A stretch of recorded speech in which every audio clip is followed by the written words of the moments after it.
Hello everyone. How are we doing?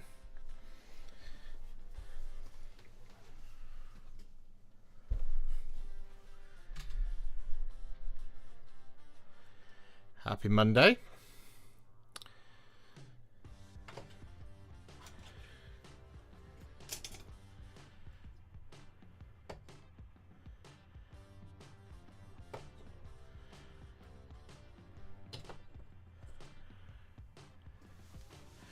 How's it going? You guys good? Microphone's fully there we go. There you go. Now you can see me. How's it going? Oh, yes. We're live. It's the start of a new week. Believe it or not. We are over halfway through February already.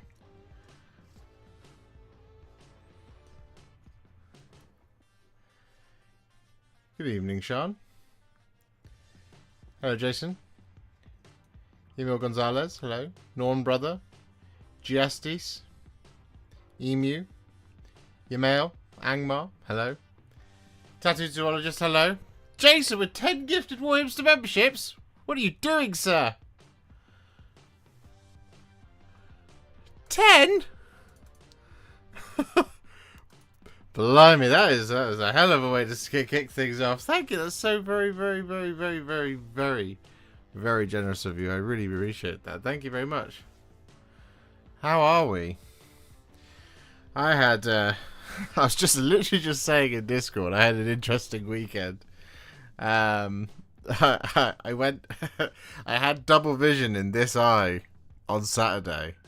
I genuinely just couldn't see anything out of that eye. Every time I did that, I was like, there's two of literally everything. So, this is horrible. I mean, it's fine now, but like, Saturday was awful. It was really horrible. I was genuinely like, oh, never paint again. But then I had to come upstairs and edit Huron. And I was trying to edit, I was editing like this. So that I could actually see anything that was going on, because it was just like, yeah. So if there are any mistakes in that Huron video, I apologise. It's because I couldn't really see what I was doing. And if there aren't any mistakes in that video, then it is genuinely a miracle of modern science somehow. But yes, painting 2 minis at once, efficiency. That's how I got to 89 already in February. I just believe I've painted. I've actually painted 44 and a half. Yeah, no, it was bad. Are you better? No, I'm fine. I'm good.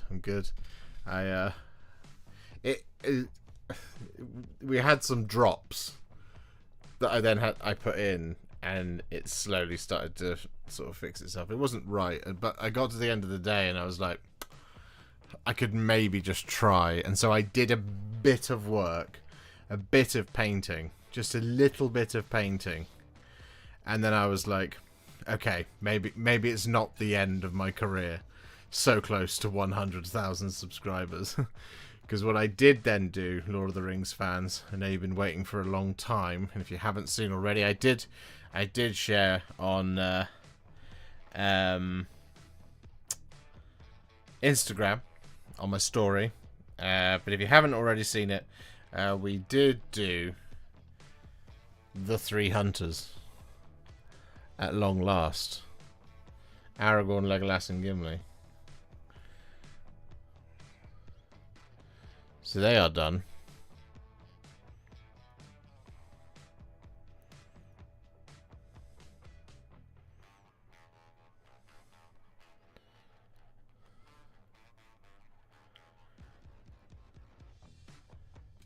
So I was really pleased with how they came out. I didn't obviously do them on all of them on Saturday. I did a fair bit of them on Saturday, but I got them finished on Sunday. So in terms of getting a list together for Ardacon, I actually do now have another option aside from my last Alliance one and my Halls of Thranduil one, because we have done what we needed to do for the first half, I want to say, of the video. which is our next big MESBG video, which is obviously Return of the King, is what the list is called. The list is called Return of the King, and the things that you can take in the Return of the King list are Aragorn, Legolas, and Gimli.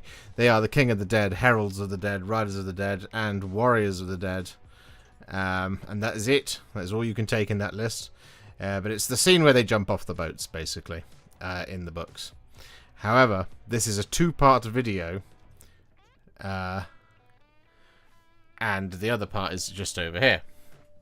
So in the books, the ghosts don't ever go to the Pelennor Fields. They kill all the Corsairs and various other things for Aragorn, and then he holds their oaths fulfilled. And what he does is he sails up the Anduin and on the black ships and collects a bunch of Gondor troops that were left behind or couldn't get there in time along the way, and including the other people that he travels with, which are Elladan and Elrohir, the twin sons of Elrond, Halbarad, the captain of the Dunedain, that he left in charge of the Dunedain when he went on the quest with the Fellowship, as well as Rangers of the North, so the last of the Dunedain. So that's the book version and the film version of Aragorn's arrival at the Pelennor Fields. And that's what we're doing all in one video, because the Three Hunters features in both of them. But what we have here, in order to finish this off, is we have Halbarad, 6 Rangers of the North, 1, 2, 3, 4, 5, and 6. And then we have the Dunedain as well, which is the other sort of Rangers of the North kit that you kind of get. These are sort of unarmoured ones. The other ones have armour, which is what kind of distinguishes them a little bit. You can pay for armour as well as an upgrade in the game. Or you can take them unarmoured, which is how you would use the Dunedain themselves. And then, of course, so that's that. And we have Elladan and Elrohir as well. So there's one of the two. I'm not sure which one is which. Elladan and Elrohir here and here. And they both also have a horse option. So for those of you who saw my Last Alliance video where we painted Gil-galad, Elrond, Warriors of the Last Alliance, so Rivendell warriors with bows and swords. We also did the Herald, and we did Elendil and Isildur, and the Warriors of Numenor and Warriors of Numenor with spears. Elladan and Elrohir can go into a Rivendell list alongside Elrond, who also can go into a Linden list with Gil-galad and Glorfindel.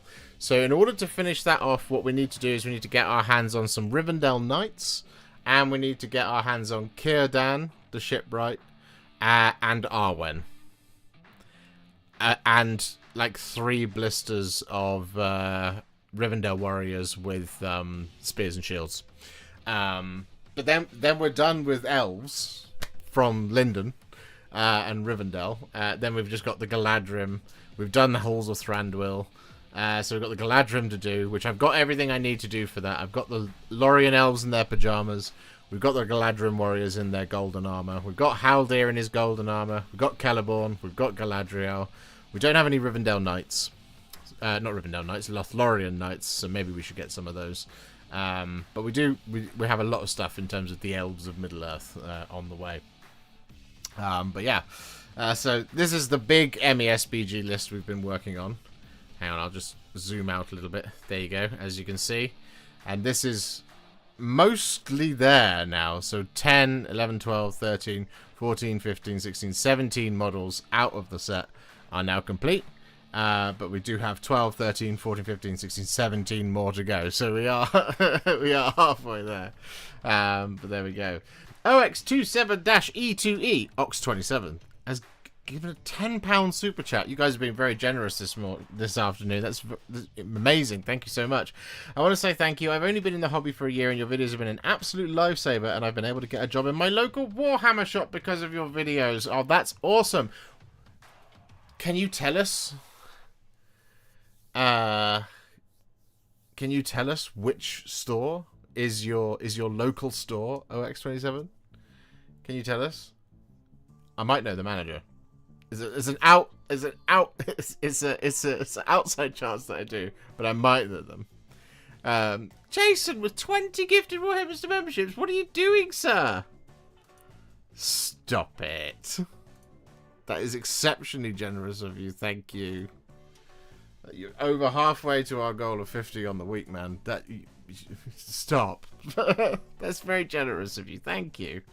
Thank you. It really, honestly, without this kind of support, this stuff doesn't happen. But that's amazing. Thank you. Thank you. Thank you. Thank you. I really appreciate it. Thank you. Oh, I'm gonna get emotional. You wait. It's gonna happen. I would still love it if you could release the painting videos for the Rohan heroes, Leaf, etc., and then I would be finally up to date with everything. Please make my dreams come true. Yeah, so Rohan is we're going to is what we're going to do next, as it were. So after this, we've got, so for Rohan, Eowyn, we've got Eowyn with Merry, obviously in his Rohan Squires getup. So Eowyn and Merry.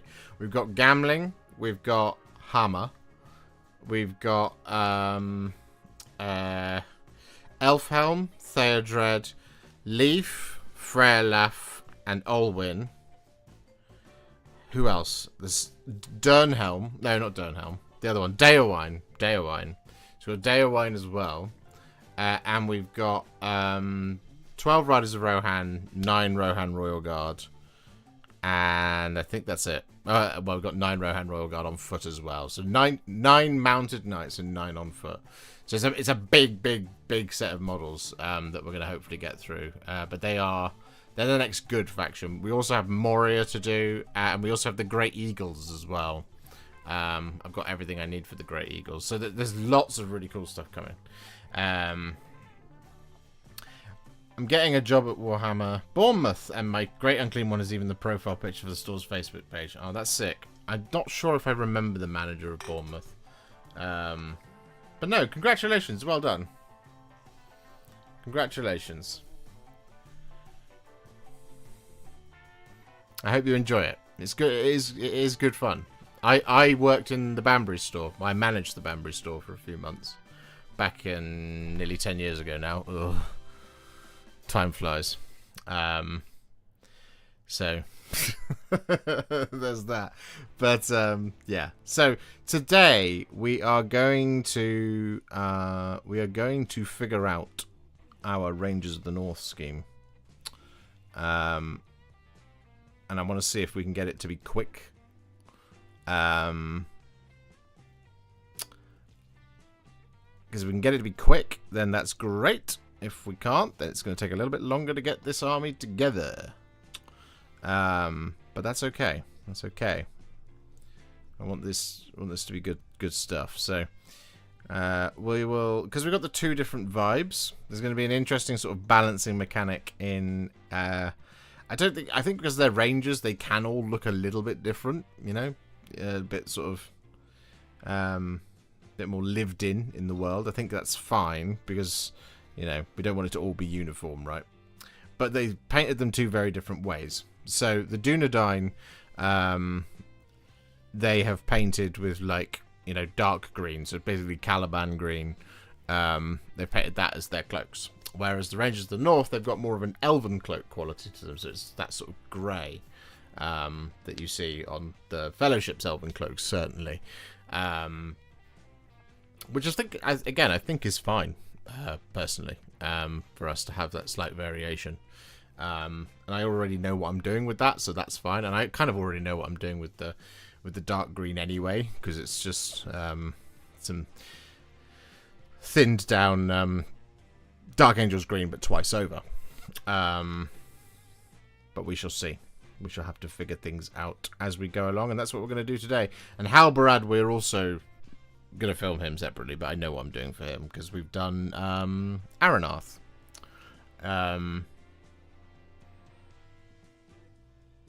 He has a lot of very similar colours in his scheme.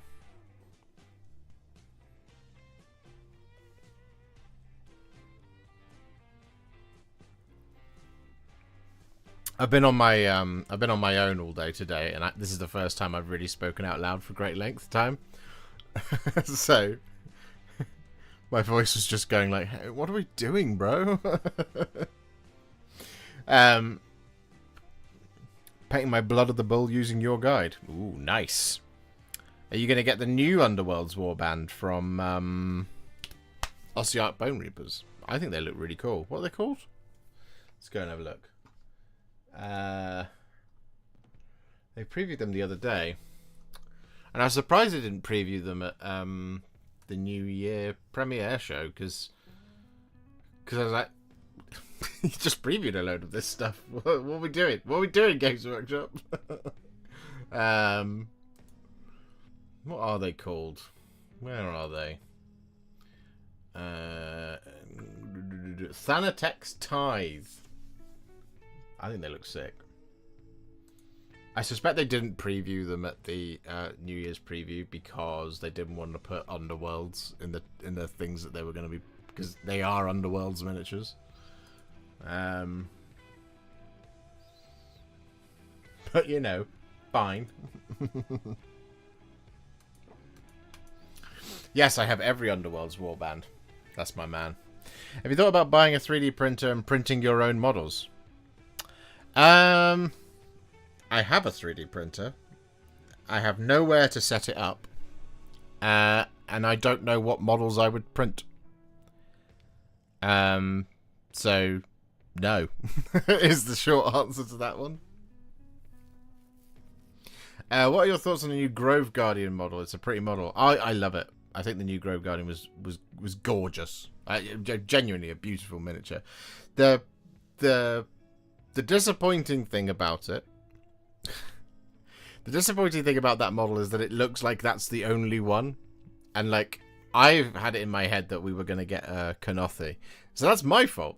I set my own expectations. You know, I was saying, oh, we're going to get this in my head. And we're not getting that. We're getting this. And this is a really beautiful model. And then I'm like, oh, I wish there was more. And that's always the case. I always wish there was more of everything all of the time. Always. So, that's it. But no, it's a gorgeous model. Gorgeous model. Love it. I can't wait to get my hands on it. I hope, and I said this in the Discord, I hope it drops at a time when it's not very busy for me. Because if it does drop at a time when it's not very busy for me, I can do some of the other stuff I haven't done for the Sylvaneth, which would include the Warsong Revenant, what they called, I had the name. The Warsong Revenant is one I haven't done. Spike Rider Lancers and the Revenant Seekers I haven't done, and I haven't done Alariel, obviously. And then there's the other thing, the Twist Wield. 5 things. 5 things I haven't done yet. The rest of it has all been painted. For my personal army, you know, Belthanos, Kurnoth Hunters, Dryads, Tree, Spite, Revenants, Tree Lord Ancient, Drycha, what's he called? The flying guy. Arch Revenant. I did 2 of him. Lady of Vines, done that. I love Sylvaneth. I really do. I've even done the blooming trees. I've still got 3 trees left over, actually. And do you know what I was thinking about the other day? I was thinking about that would make a good airbrush video, that would. Because we've done it already before, so we can see if we can just take that and just do it with the airbrush and see what it looks like. And that would be easy to do, right? Surely. Surely. I've made Saruman's host, Rauhan Riders, Theoden, Isengard Troll, and a lot more for the last year using your guides. Thanks a lot. I'm new to MESBG and you helped me and teach me how to paint. Oh, you're very welcome. I'm glad you're enjoying it. You painting these for a video or just for fun? These are all going to be in the video. All of these MESBG models are going into videos. We are going to Ardacon. Ardacon awaits us in August. And yet, I do not have the lists I want to play with yet. But so the plan has been this year is to do somewhere in the region of nine or so lists, and then take my favourites, and then use them at Ardacon. And I'm really excited to go. And we've done one, and it's February, so I need to get a wriggle on, which is why we're doing both of these in one video. But so, in order to get the most out of these videos, doing Contrast Plus How to Paint Halbarad with the Banner of Arwen Evenstar is not a video that's going to do particularly well. There's maybe 6 people who are looking to find out how to paint that at the moment. But doing the Return of the King is something that is a little bit more enticing, I think. So the 3 hunters, King of the Dead, Warriors of the Dead, all of the dead in one video. I feel like it's a bit more bumper of a video. It's the same for like the Moria list that I've got, right? Doing Moria goblins individually from the Balrog. Moria goblins aren't going to do very well, the Balrog might. But if I do it all in one video, at least you know in one place how to do all of it from one source. So that's the plan. That's what we're doing. Is Ardacon a GBHL event? What is GBHL? Good boys, have love. Have laughs.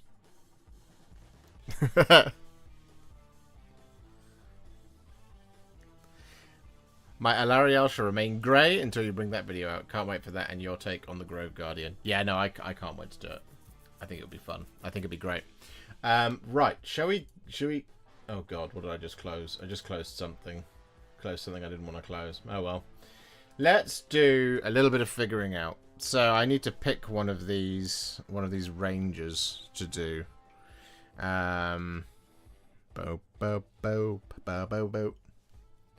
Let's go with you. Why not? You. I need a painting handle as well.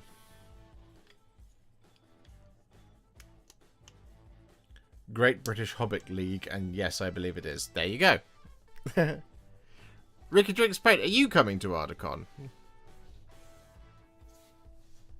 I assumed you were, and I probably asked you this before, and you've probably answered me before, and I've just forgotten the answer.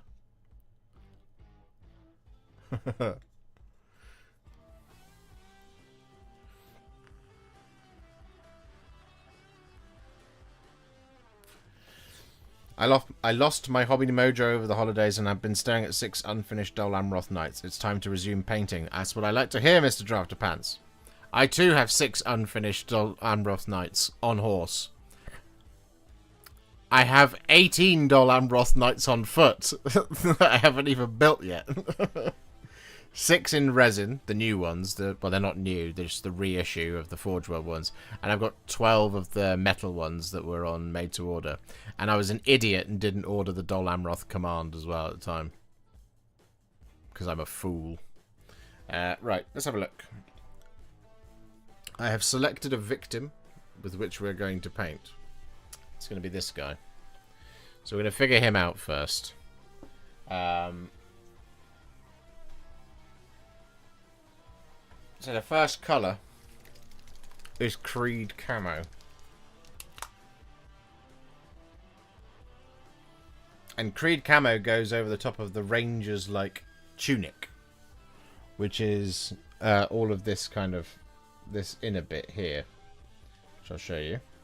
So we take the Creed Camo, primed in grey sear as always, and just apply that like so.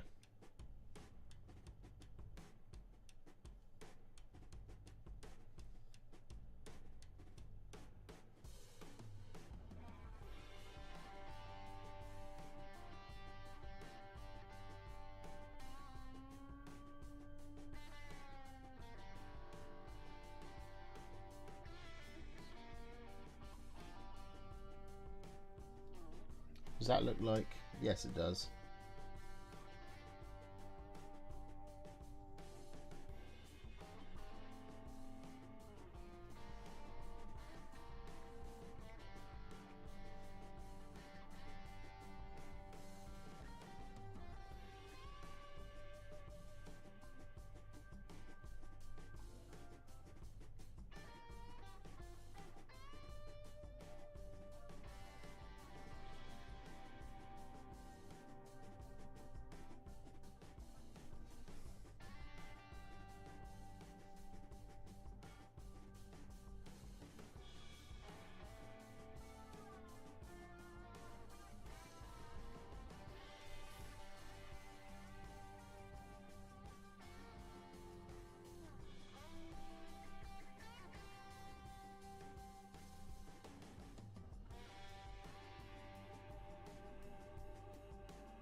There we go. Nice and easy. Nice and easy way to start.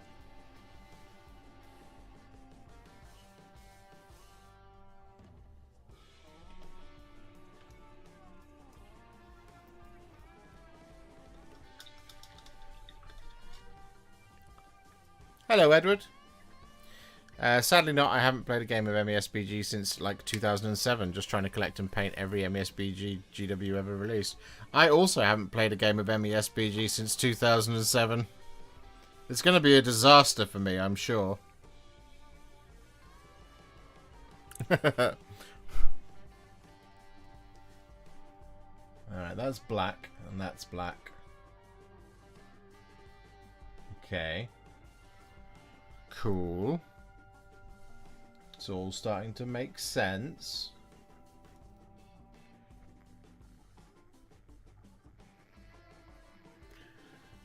Got any other black on there? No, we've got a lot of warm brown. And a lot of red brown as well. And a bit of cold brown too. That's what we like to see. Brown on brown on brown.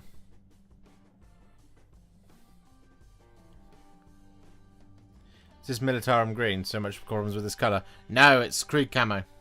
Creed camo. Creed camo is the one. Right. The next colour is Black Legion. Which is right here, because it pretty much just lives on the desk because I use it all the time. So this is for trousers and undershirt.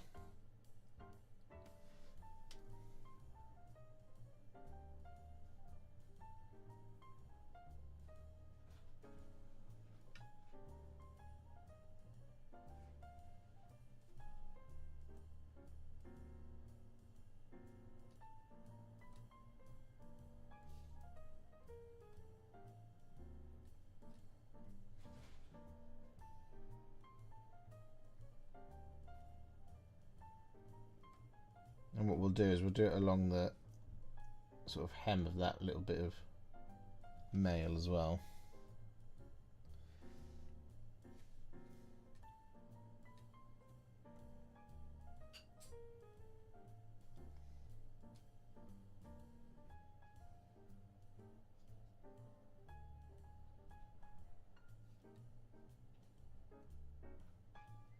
There we go. And then we've got a little bit of undershirt as well.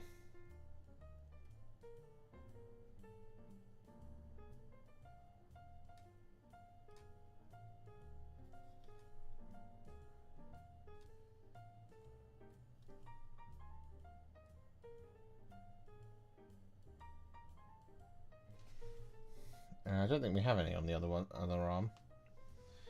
So that's it. Oh no, sorry. There's one last other bit, which is the sort of main part of the helmet. So up here, this sort of flattened bit, like that.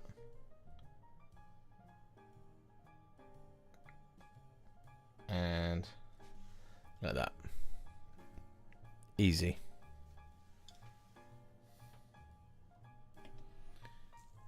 So let me just have a look at the picture again. Oh, there is a little kind of that little bit there. Just on the sleeve, it's part of the shirt.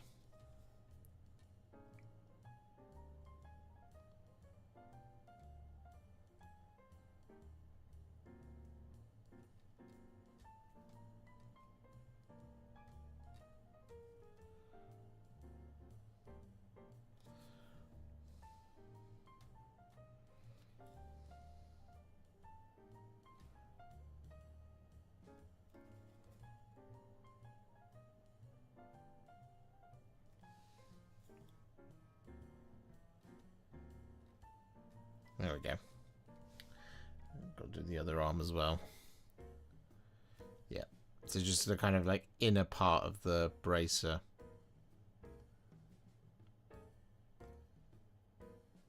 I wonder if the grip of the sword is black as well. I will bet 0 money on it that it is. Let's have a look. No, it's brown. Interesting. Okay. I was wrong.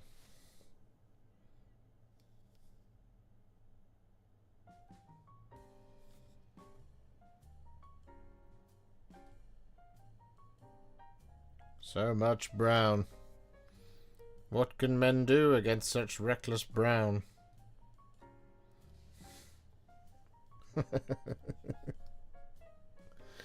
Alright. So,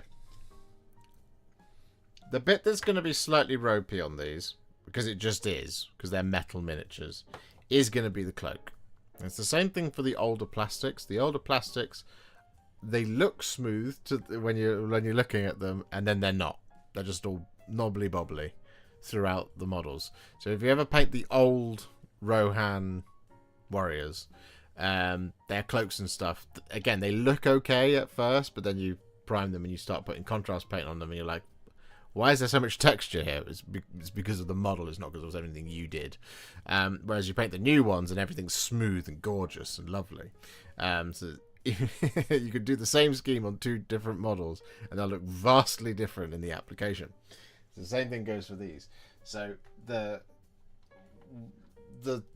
key with these sort of greyish cloaks that I've found is you start with Space Wolves grey, you then throw Black Templar over it, and if it looks horrid, you glaze it or relayer it, however you choose, with Mechanica Standard Grey, and then it's fine.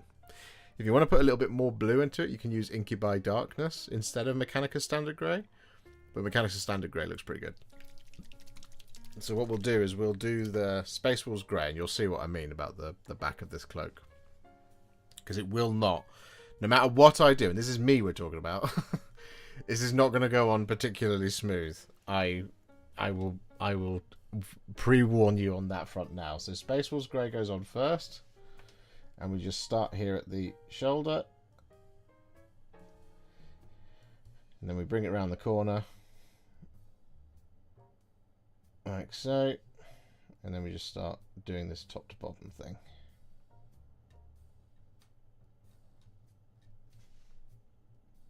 So there's going to be all sorts of like hidden folds and things in this cloak that weren't immediately obvious when looking at the model. But that is okay, because we can fix it later.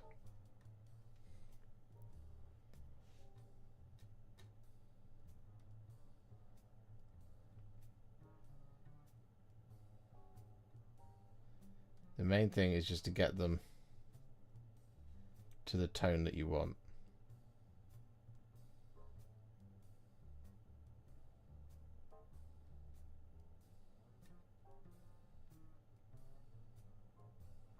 And also realistically just to get some good shading in there.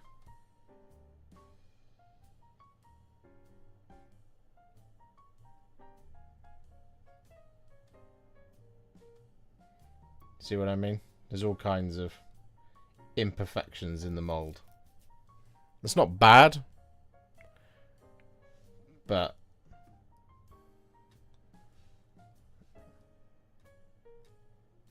I mean, you guys have seen me do better. We've got the hood as well. Way too much paint.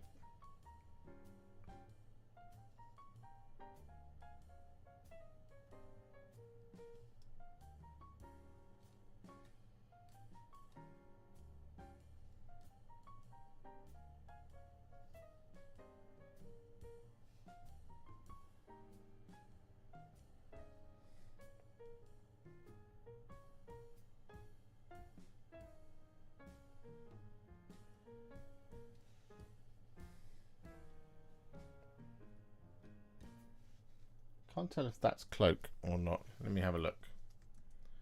It is cloak. That's fine.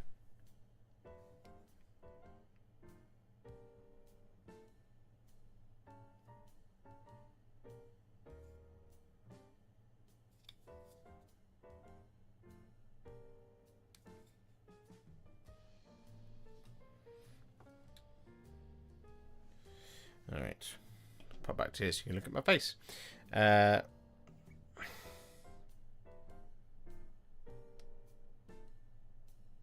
if I have to look at it, you do too.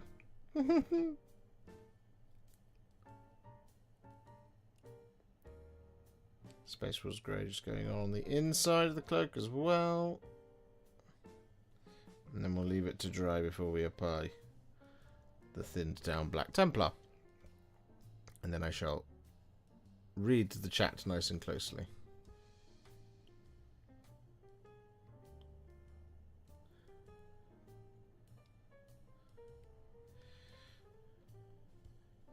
So if you could, whilst I'm doing this, get your likes on the stream.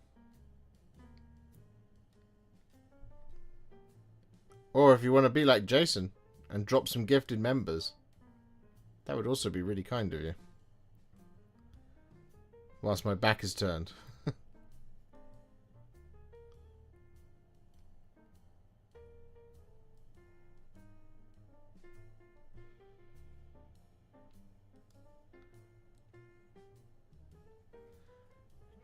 Okay.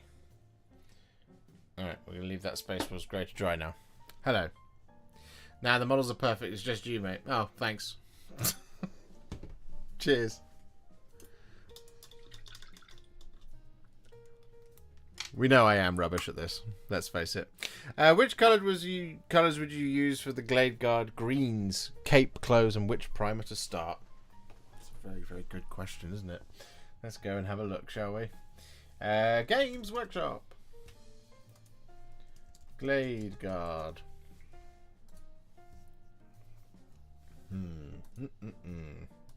Okay. Oh wow. Vibrant.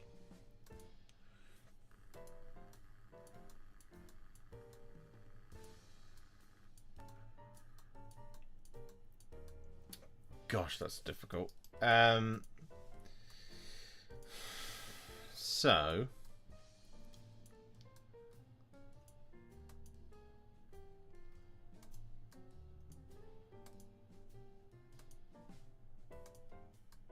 that's probably a good one to look at. It's dreadfully inconsistent, right? So, like, are you looking to have uniform green across all of them? Or are you looking to have the inconsistency? Because I think, like, you're looking at Corandrus green for the brightest, warmest green.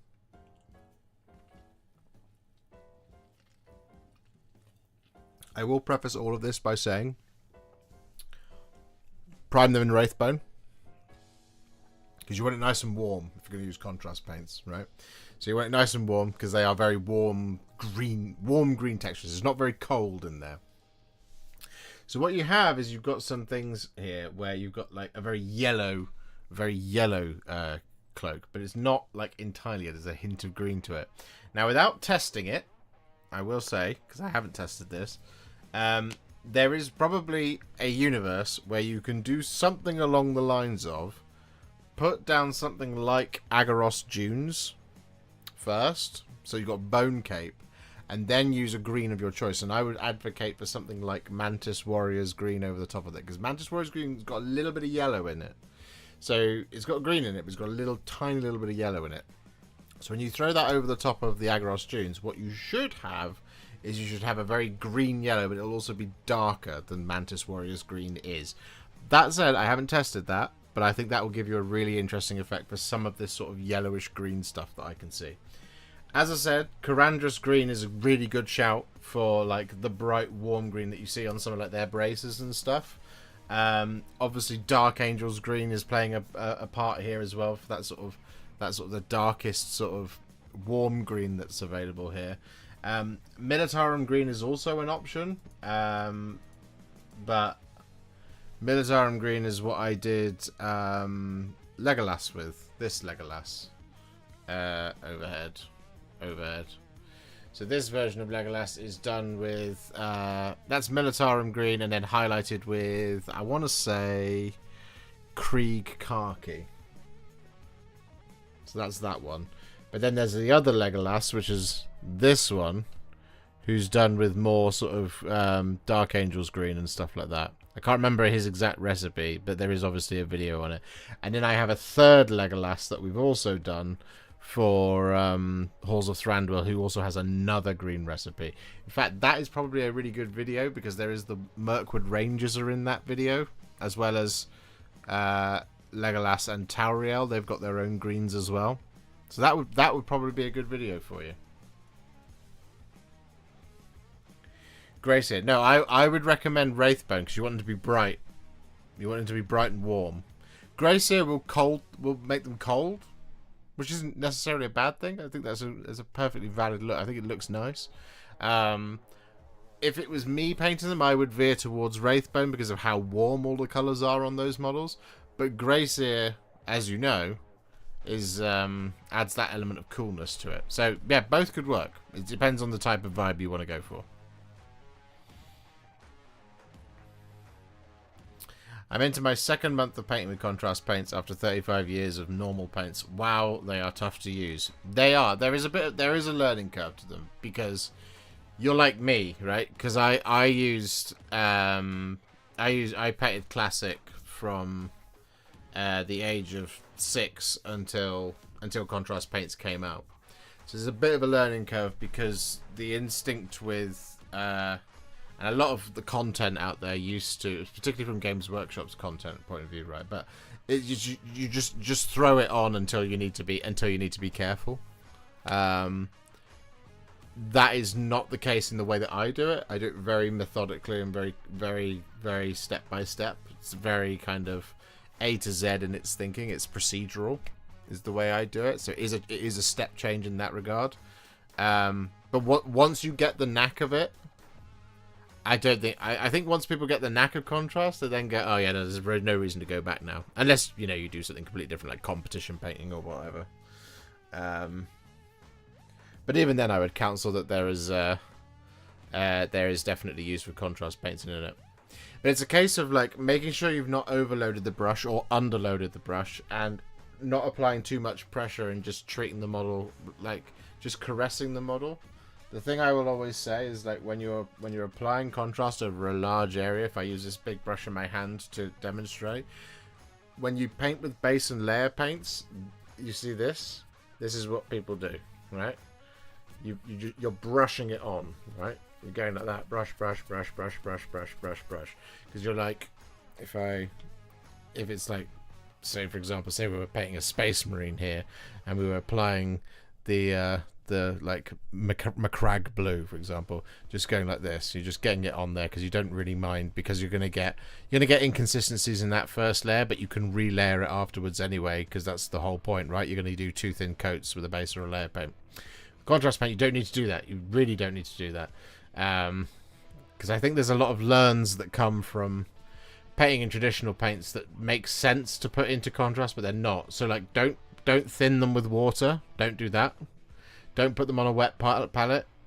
You can put them on a dry palette and take it from there, but I just go from the pot, unless I specifically say I've thinned it down in the video. And then you want to, if I watch this big brush on this finger, you just want to glide across like that. And you want to take it methodically. So you're going to go down that finger, up that finger, down that finger, down that finger. I mean, traditionally I do it like this. I go down the finger, down the finger, down the finger, down the finger, rather than like that. It is a difference in thing. So like if I was to do my entire hand with a contrast paint, I come down the finger, down the finger, down the finger, down the finger, and then these creases in my hand, I would start here, come like this, and go through that crease like that, then do this middle one here, then do this and come down this way and go like that, rather than again starting here and just trying to do all of it like this, you know.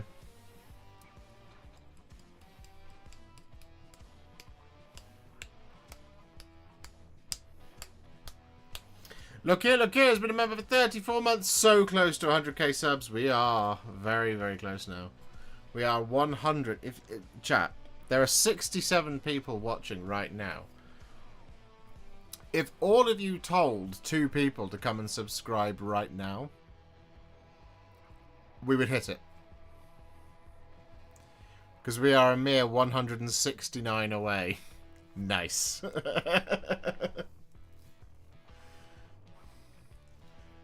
Yeah. 169.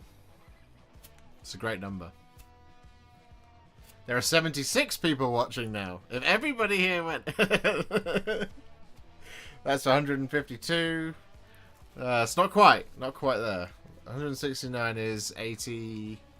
84 and a half people. So we had 85 people watching. If all 85 people watching were to go and find one person to subscribe, we would hit it. We would hit 100k in the next 20 minutes. Stream doesn't end.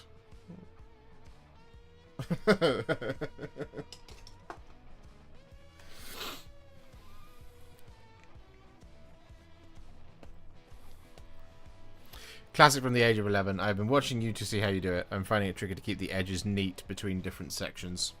As in, well, I mean, if you intend to edge highlight, even if the edge isn't neat, it doesn't matter.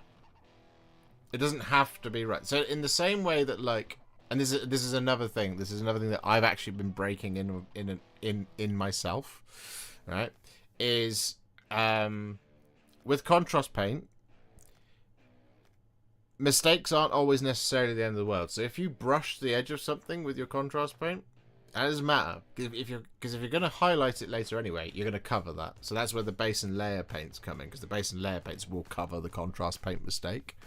And the same thing as well is that even if it's a little bit blotchy, if you know what color you're going to get to, what you can do is there can be a slight mindset change of, okay, this has now just been my shading layer, as it were. So then what I can do is just take a similar color, or I know what color I'm going to get to, and apply that over the flat of the panel, and that fixes it. Which is why, like in like Space Marine videos and stuff, I glaze a base or a layer paint on now in order to sort of help fix that, as it were. And if I know what color I'm getting to, if I have to do the glaze, it's not the end of the world, because it means I'm trying to get to it. And with your experience, right? For example, if you're trying to paint Ultramarines, you're trying to get to Macragge blue. So if Macragge blue is the glaze, that's fine. Yeah.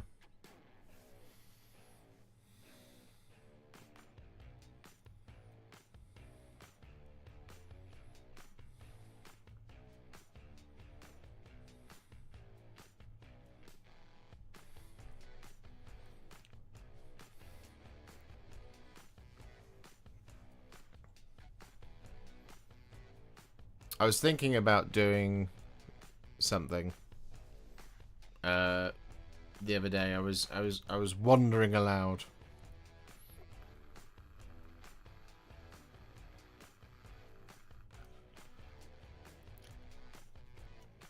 And this one's kind of for the I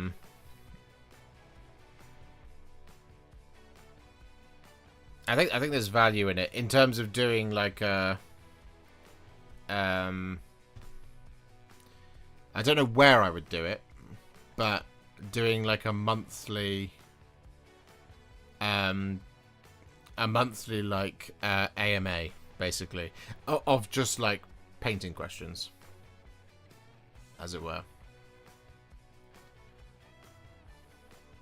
and doing it live. I have been contemplating doing that recently. Are you dry yet, Space Wolves Grey? You're nearly there. Yeah. We can probably thin down some Black Templar now. Oh, you're there. Oh, you're there. I'm gonna need you as well. I tidy this one away as well all the time, and I don't know why, because I use it on a daily basis almost. It is nice though when you come across a miniature and I'm like, we will need no Larmian medium today. You have no Larmian medium here, Gandalf the Grey. Alright, we want 1, and we want 2 of the Black Templar, and we want 1 and 2 of the Larmian medium as well. So it's a 1-to-1 mix. And then we take that and we pop over here and we apply this over the top.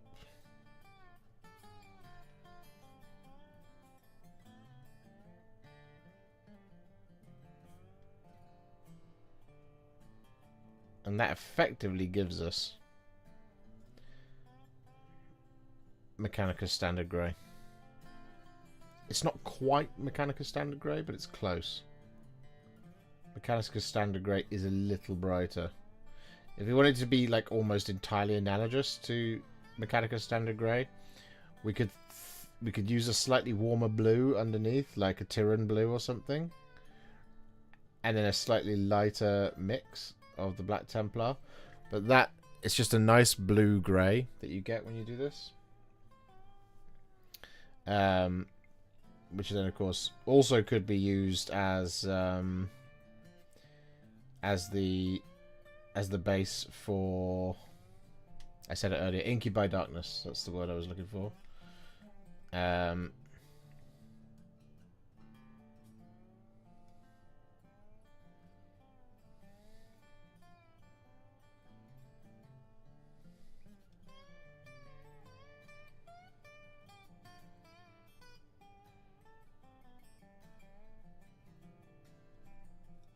Pow.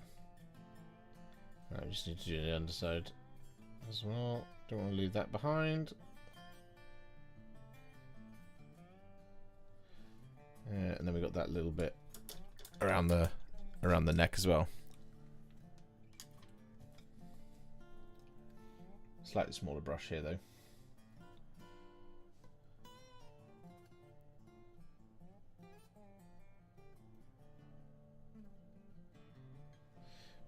Boom. Lovely. Lovely stuff. How do you apply mixes to the palette? That's a really good question. Let me show you. I need a... let's use... So I use a dry palette. Come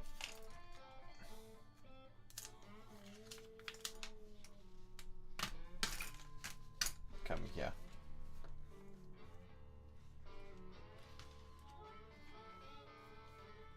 What is going on there?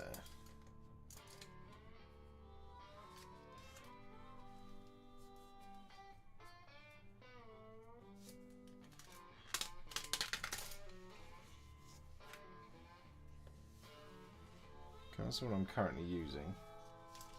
It's covered in paint. That'll do. Alright. There is a piece of dry palette paper.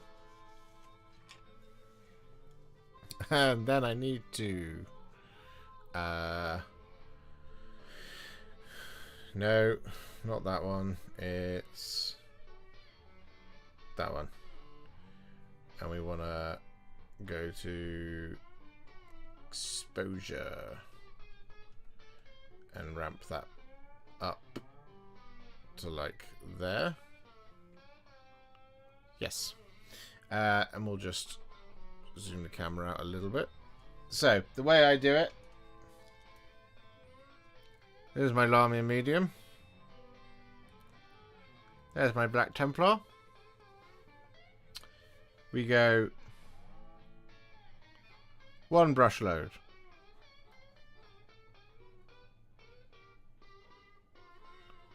2 brush loads. Give it a good wash.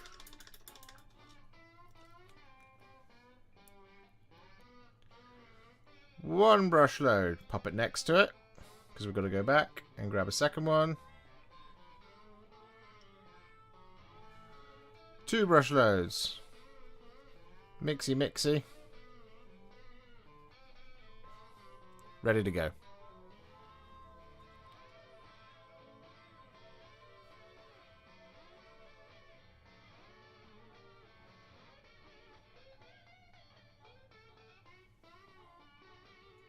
Now that.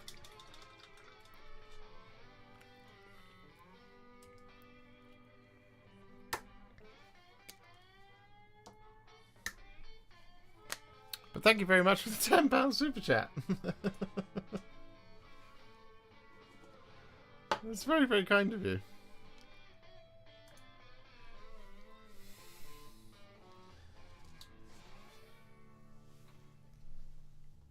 And I'll put this over here so that I don't accidentally put my elbow in it. Which happens more often than you think it would. It should.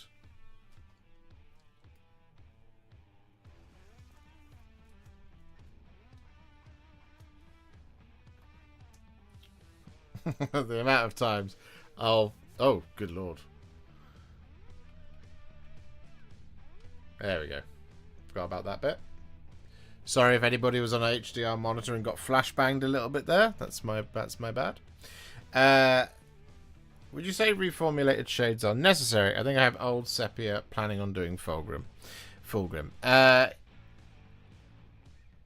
Yes. Not necessarily all of them, but like the reformulated shades are much better at shading than the older shades, and I'll tell you why. The old shades are a single color all the way through. So that color gets applied as a flat color to the entire section. The reason it gives the impression that it is shading is because it's thin, and so a lot more of it collects in the recesses. So that's where the color appears strongest. But it will leave the yellow, for example, of Seraphim Sepia on the flat areas, whereas the reformulated shades act more like contrast paints. So what they tend to do is they tend to have two different pigments in them. So what you'll notice if you compare old Nuln Oil and new Nuln Oil is old Nuln Oil looks a lot stronger, because it technically is, because it is just the darkest thing of Nuln Oil, but it gets applied flatly over the top of the model, which means if you use the old shade, you're almost definitely going to have to do a relayer. And if you don't want to do one, then you shouldn't use the old shade. You should use a newer shade, because you get the two sort of pigment thing going on. So the newer shades appear weaker because they are, but the darker pigment in them is still the same as it used to be. So the Nuln Oil, the Seraphim Sepia, and the Agraxo shade, it's still the same as it used to be. So it does the same thing, but it does it better because it collects the darker pigment in the recesses and the lighter pigment on the flat, which is what you want the shade paint to do. Because I didn't used to use them before they reformulated them, unless it was on metallics maybe. But even then I used to use things like Basilicanum Grey and stuff. I still do. I still to this day use like Guilliman Flesh to shade gold in some occasions when it's like lots of gold. At least that's my understanding of it.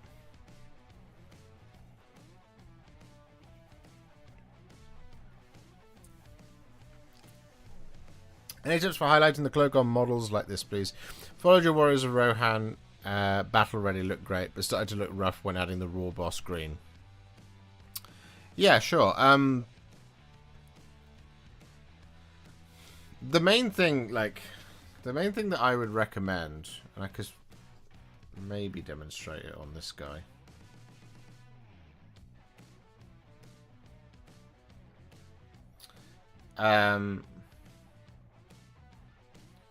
So on the older models, there's a lot harder edges, right, than there are on the new models. So what you can do is you can do what you normally do with highlighting, is just turn the model to an angle and use the side of the brush to go up it, which is usually fine.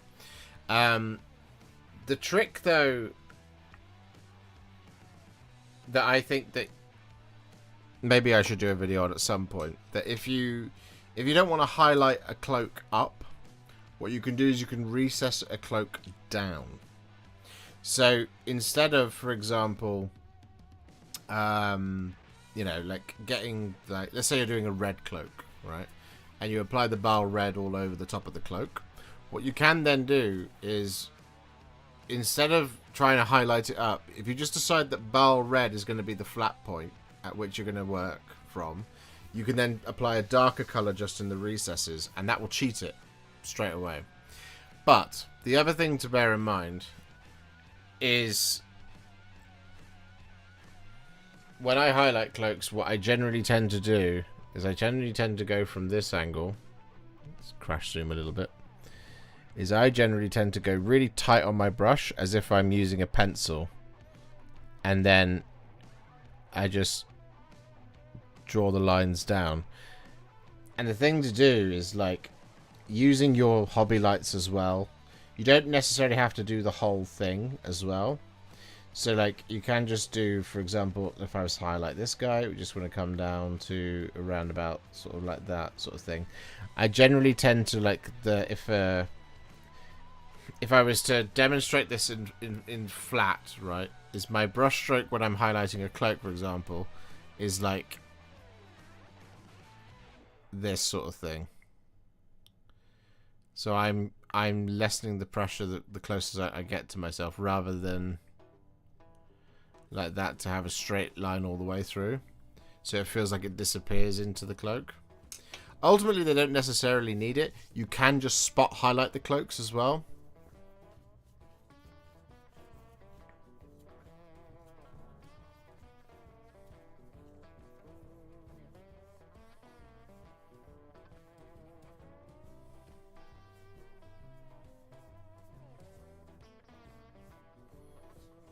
Personally, my biggest problem with the new shades is the glossy effect they randomly give sometimes. Yeah, no, that can be annoying, for sure.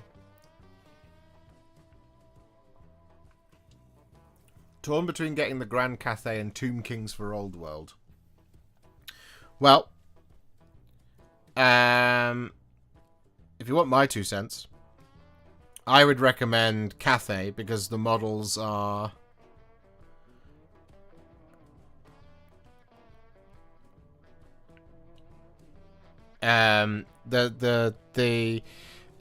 my 2 cents would be all of the Grand Cathay models are new, so they're much nicer to build and paint. The Tomb Kings models are a lot old. A lot of them are a lot older. There are some new ones now, but a lot of them are a lot older. There's also a bit of a crapshoot as to whether or not they're going to be plastic. So a lot of them are plastic, but there's also resin in there, and there's also metal in there as well, so different materials with which to work. So Cathay, it's all plastic, and I think it will always be all plastic. So my recommendation would be Cathay based on that, but take that with a pinch of salt. It's your choice at the end of the day. What 2-color armor recipe would you use for Swooping Hawks models nowadays, similar to your famous Baal Red, Lamia Medium, and Blood Angels recipe? For Swooping Hawks, I'd probably just follow my Swooping Hawks video. Is what I would do. Because that's the classic scheme. Contrast plus how to paint Swooping Hawks. I did it on the old Finecast models. I can't remember what it was though. I think it's. I want to say, if I could plumb my old memory, I think it's Frostheart thinned down a bit, but I can't remember. I can go and have a look. YouTube. Water hamster. Swooping Hawks. No, that's not how you spell that. There we go. We got there in the end anyway.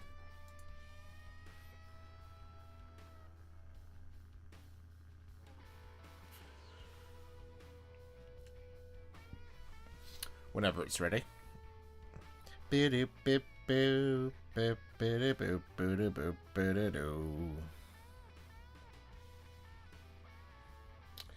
Alright, what did we do on you, Swooping Hawks?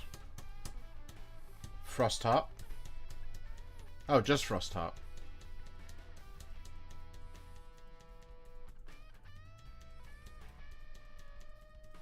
Yeah, Frostheart. You could thin it down and use some Tyrian blue over the top. That would also work.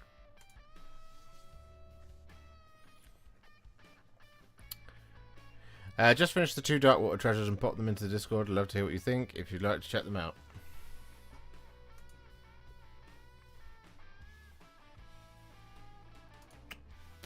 Where am I looking?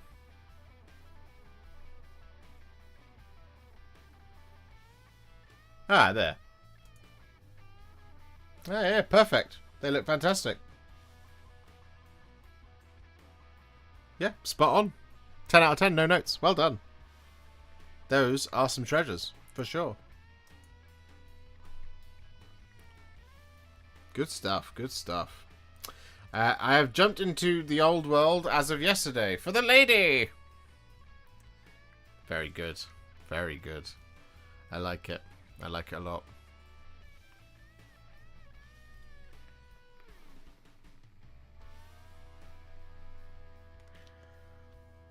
Congratulations.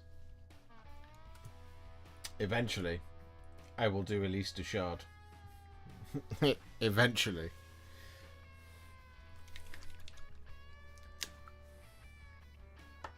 I have her. I just haven't had the time.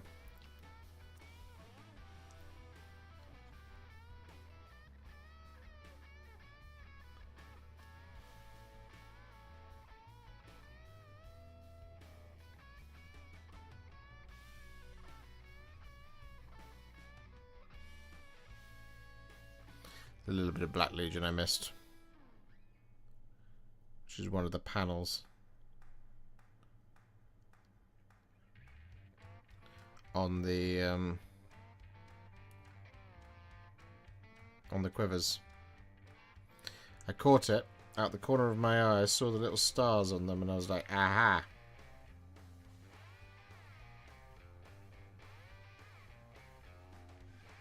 That needs to be black.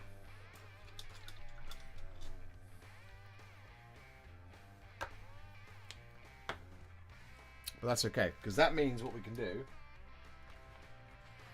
is we can do a couple of quick fire rounds now.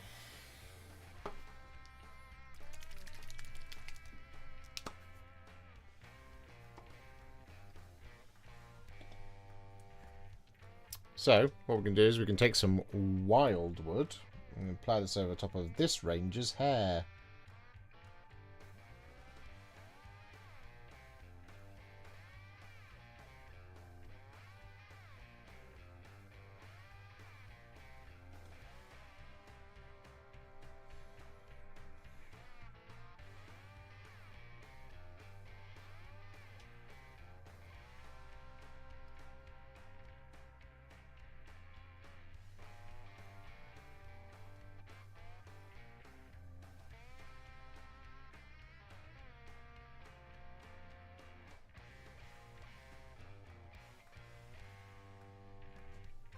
You're embarrassing me here. You're taking much longer than I anticipated. Oh, my monitor's about to turn off.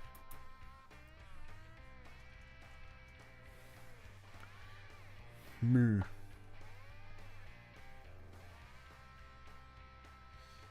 Yeah. I'm hoping, in further reference to what you asked there, Pip242, I'm hoping that eventually we do get a wave 3 of contrast paints that brings to us a couple of extra paints that are in the similar vibe to Baal Red,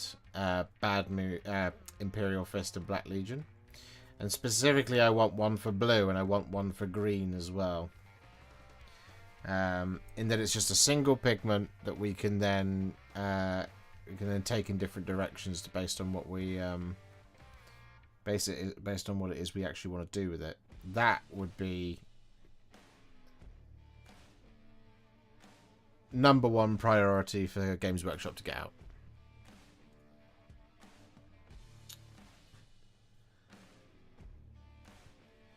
You had an entire edition to do all these new 40k models. You didn't do it. Give me more contrast paints.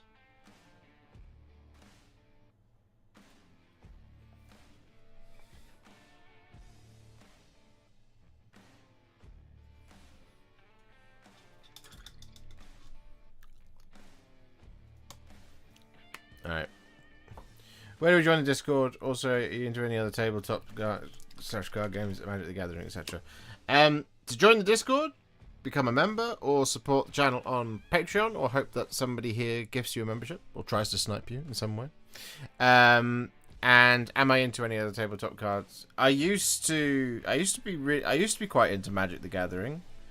I avoid it now because it's a black hole of money for me, because I don't know if you know this about me, chat, but I collect Warhammer miniatures, and therefore I have a bit of a hoarding problem.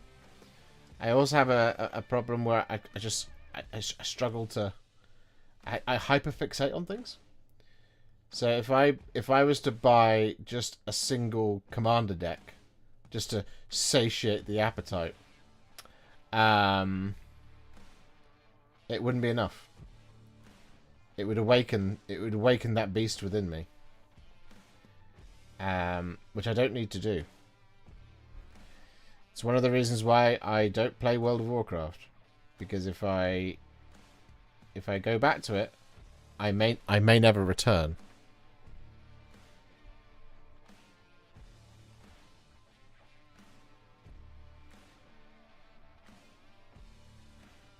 I don't think you guys would like it if this channel suddenly became World of Warcraft hipster.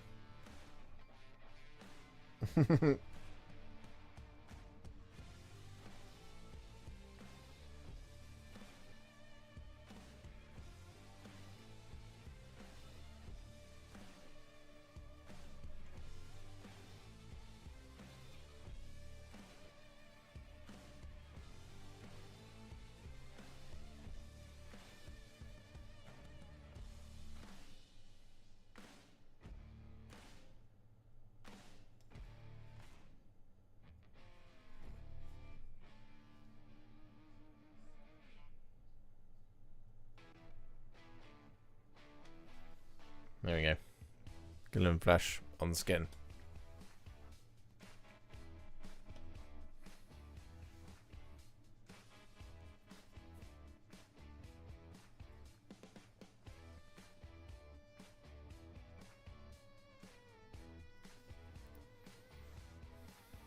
What else are you hiding? Oh, I know.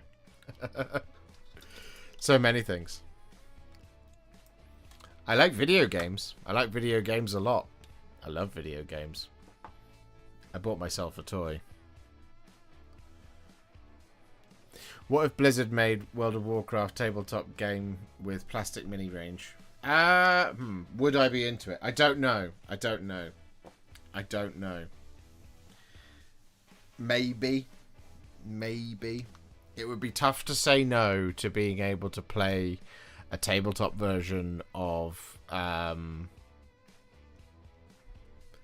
you know, like being able to use like main characters, like being able to be like going. I'm going to show my time in World of Warcraft now.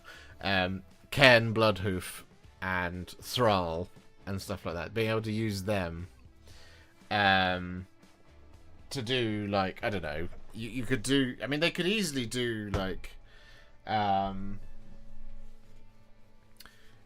thought this for a long time, is they could quite easily release a tabletop game in the similar way to Warhammer Quest, but where they release classic dungeons, so like Wailing Caverns and stuff like that. They could easily do that and be like, there you go, Wailing Caverns in a box, you can play on the tabletop. Like that is something that I think they could do, and I think that would be really difficult to say no to if they were like if they brought out some of the really good ones. Like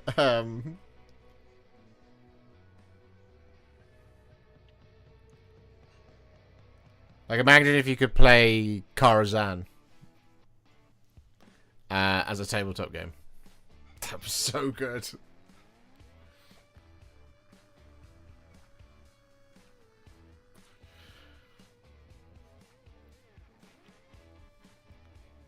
Yeah, that would be too much for me. Going to the classic. Each individual heraldry for the knights is going to take some time, but will look good when it's done, I hope. Oh, you know, I'm more than confident that it definitely will.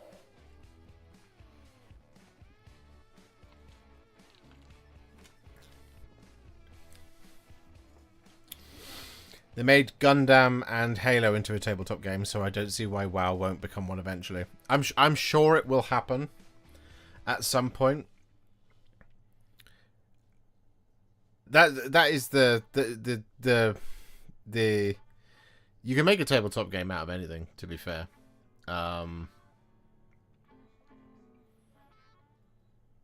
The thing is, like, I've been thinking about this, like, not philosophically, but I've been thinking about it a little bit. In that, I don't know if there is a franchise or a universe that I am so enamored with that I want to play a tabletop version of it, if you see what I mean. Because the only one that I can think of is Lord of the Rings, and I have that as an option, and I am doing it. I'm doing it today, right? But beyond that, I don't know. You know?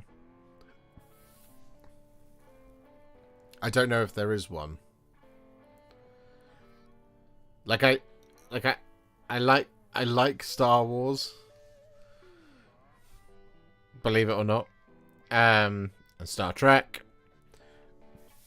I like Marvel's Netflix's Marvel universe a lot.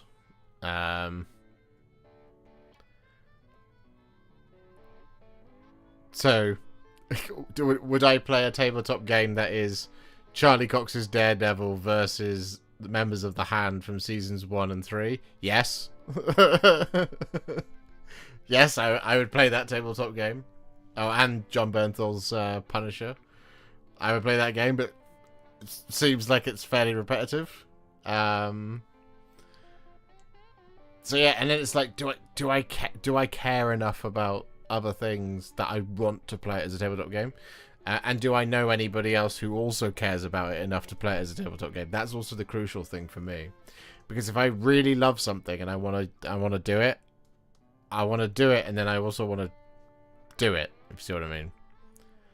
So like if they made like a good example, actually, the Elden Ring board game stuff, I was really interested in it, but I couldn't afford it. But that aside, if I was being really irresponsible with money, I'd love to build and paint it and play with it, but I don't have anyone to play it with, so it's wasted effort on my part. So it's like, so it's, you like Star Wars? That's a dangerous thing to say on the internet these days. It's all coming out tonight. Well, I've complained about it quite a lot. Here on the old internet, anyway. But it's like Trek as well. Like, how do you make a Trek game? Because it's not really about war, Star Trek, although it's often set against the backdrop of the war. And like, you could make a really cool DS9 game with the Dominion War, but like, is DS9 my favorite? No, DS9 is not my favorite. I know, but like TNG is my favorite, and yes, there is that sort of standoff thing that's going on with the Romulan Empire at that time, but do you make a tabletop game of Starfleet versus the Romulan Empire? No, this seems kind of boring. Like, and so on and so forth. And ultimately, is a tabletop game of Star Trek more about ships? Because that would be cool. So could I build and paint like an Enterprise that's like this big, you know, sort of like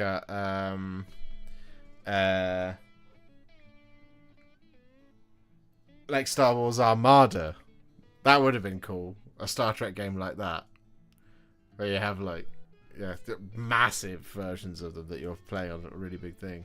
That's what I mean. Is this like, it's like, what is the game I'm going to enjoy in the format that I'm going to enjoy it? And then who do I enjoy that with? And the answer is no one. So it's a lot of money to spend on something that I'm not going to eventually get to do. Like I was this close to buying a bunch of Song of Ice and Fire stuff, but then the final season of Game of Thrones betrayed me so hard that I was like,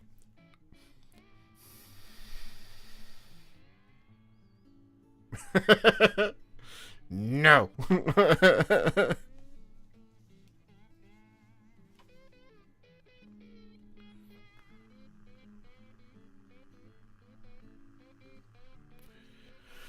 Would you play a Star Wars game where Leia could fly around space unprotected? Yeah, I would. I would. I have said on the internet in the past that I liked The Last Jedi. I liked what The Last Jedi tried to do. And what I don't like is that the third one then said, no, none of that.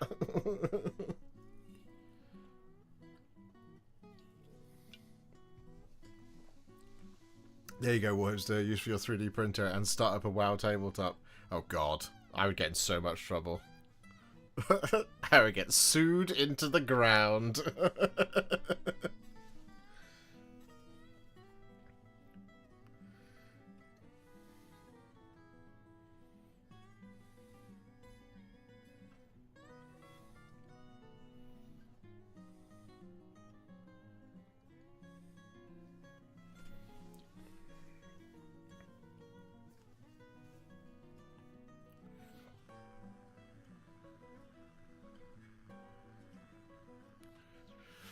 I did and painted a full Lannister army and could find no one to play with. That being said, it has held its player base and it's going into a second edition. Yeah, and that's the thing, right? Is like I know that I can convince I know that I can convince somebody to go to a Warhammer tournament. I know I can do that. It's pretty easy. I have a lot of friends who really like Warhammer. I can convince them to go to a Warhammer tournament. What I can't do is convince people.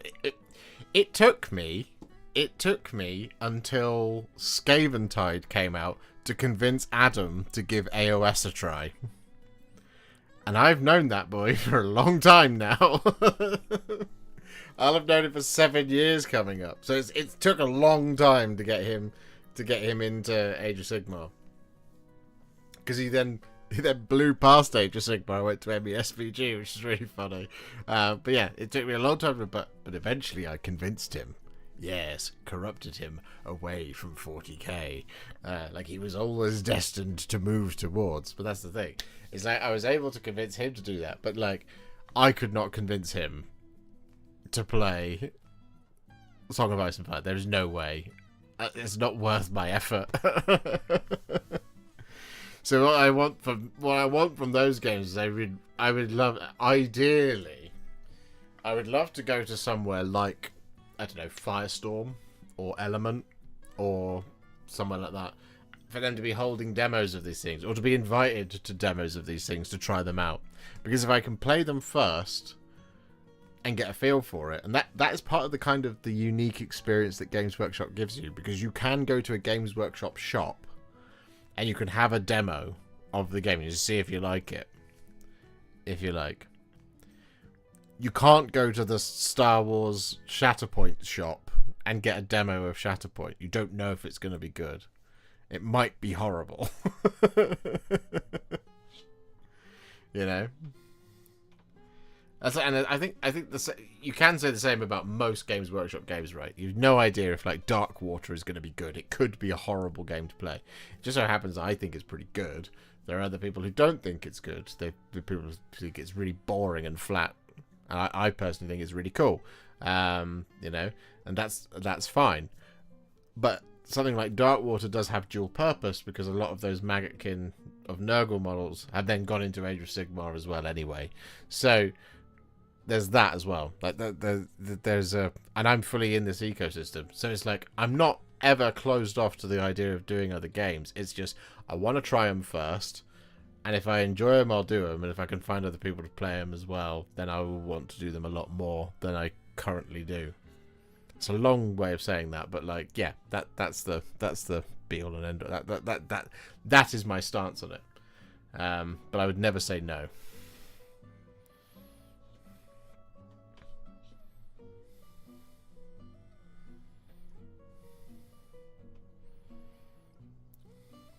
Hello, Travis. Sesame Street Gangland, where each character is the leader of a gang where you fight other players for territory, with a currency system based on the drug trade, pimping, and carjacking. That's some alternate history, alternate history Sesame Street right there. I'd play a Muppets board game, that's for sure. A Muppets tabletop war game.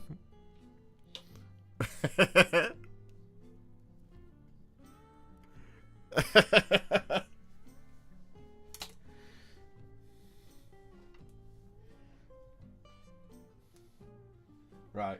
I think the last contrast paint...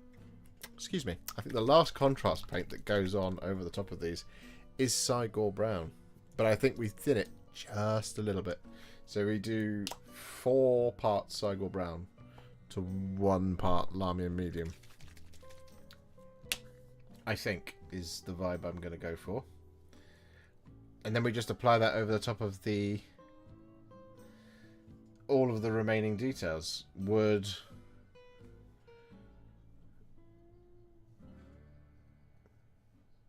and leather. Excluding, of course, the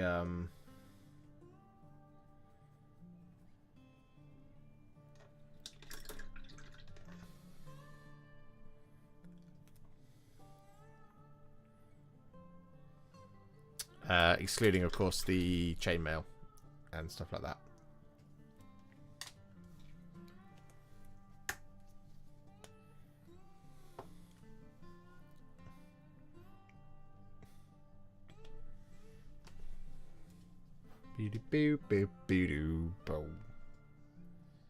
Here we go. See how this looks.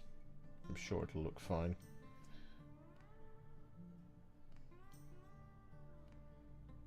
Oh yeah. That's what we wanted.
Nice. Alright, I'm going to play this. Duncan Rhodes does a lot of Game of Thrones content. He really is an advocate of the game. Is very much like Old World. So that makes sense. That makes sense. And it makes sense that that game is played that way as well. Maybe A Knight of the Seven Kingdoms, if it continues to hold its quality of the episodes that I've seen so far, maybe that will redeem it in my eyes. Which, if you haven't already, so far the first, I think, 3 episodes I've watched, I think Knight of the Seven Kingdoms has been quite good. I've been enjoying it immensely, but I know that there is at least 1 episode, possibly 2, that I haven't seen yet. So no discussing the plot or anything.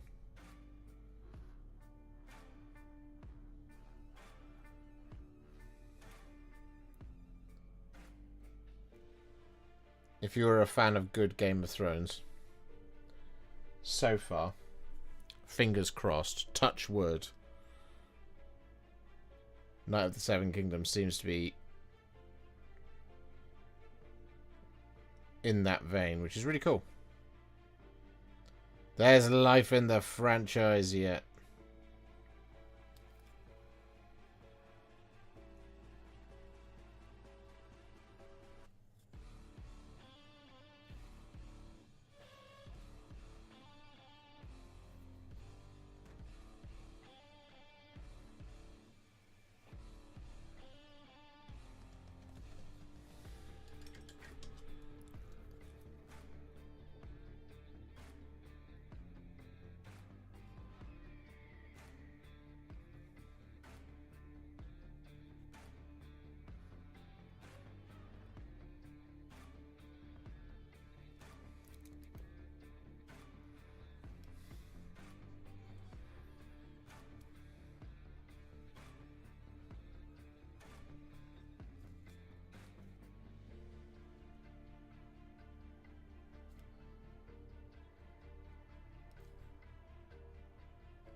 So much brown.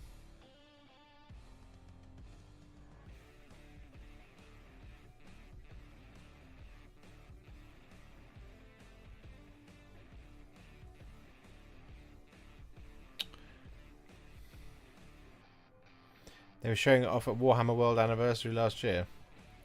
There's already a Games Workshop jousting game. I did not know that existed.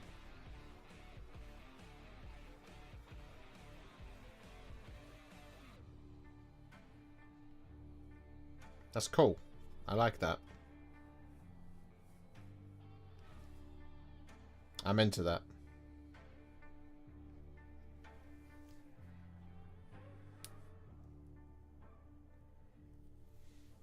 Started it the other night. It's quite good. Yeah, I've been enjoying it. I also like one of the big selling points was the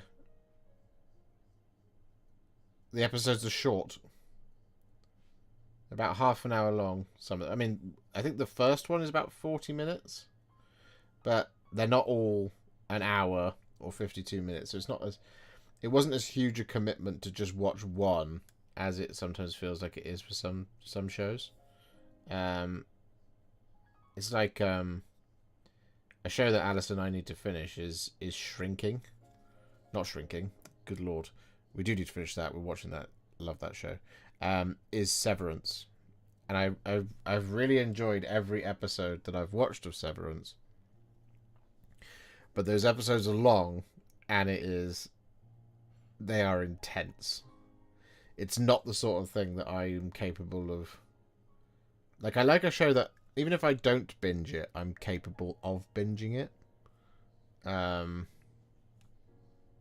Like, I could just throw it on and watch every single episode of it in just, like, one sitting.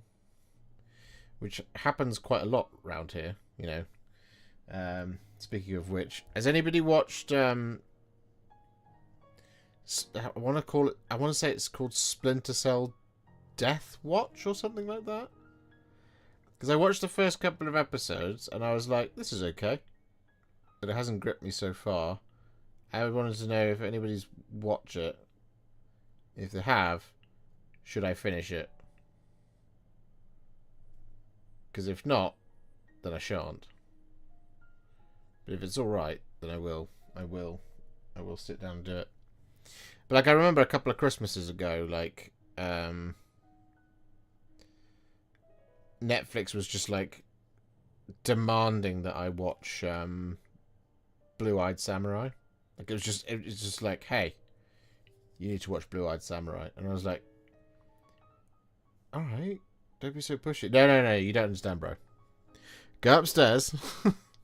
Watch Blue-Eyed Samurai. Just watch Blue-Eyed Samurai. Is that right? Is there any other content on here? Nope, it's just Blue-Eyed Samurai. That's the only show we have on Netflix. It's the only show we're willing to show you. You have to watch Blue-Eyed Samurai. And so I started watching it. And I was like, we'll give it a go. And like, I was then hooked. And I was supposed to be working. Well, I mean, I was working, but I was like, I'm so captivated by this right now. And then I ended up watching the whole thing across the day. And that was a couple of Christmases ago.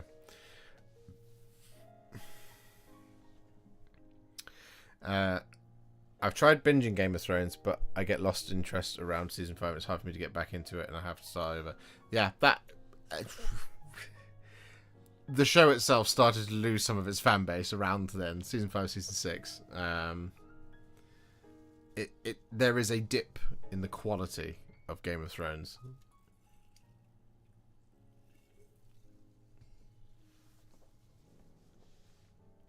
At its peak, it's truly some of the best television, and as a spectacle, impressive to put to screen, like, and the small screen. You know, we've had a lot of shows that are like sort of similar in scope, but they're not as impressively executed on screen or as necessarily like well done. And so, like, it is a feat when it's at its height, that it's also just really compelling television rather than just being a spectacle. which is one of the things I will always treasure about some of the early episodes of Game of Thrones, just how good it was. But then, of course, the quality dips, and they then imposed some... My opinion of it was that they imposed some sort of deadline, and they just had a thing that they just know they needed to get to, and they didn't know how they were going to get. They just needed to get there, so they just get there. And it's just like, you know, if you picture you've got a long journey, there's 4 people in a car. This is how I would picture this. Picture you've got a long journey, and there's 4 of you in the car, and it's a, you know, there's a long and winding road, and there's the very straight road, and for the first 3, and you're all gonna swap, right? And everybody takes a turn. Everybody does a quarter of the journey.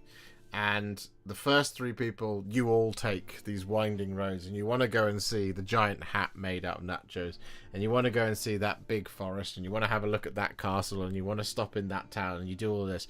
But the last person says, we're not going to do any of that. We're just going straight down this road with no corners. And that's what happens. Is you have this for ages, and it's compelling and interesting, but then the last bit, it's like, nope. Dead ahead, and that's it. That's all we're gonna do, and that's its biggest failing, because where it's at its strongest is in the winding roads, in the details.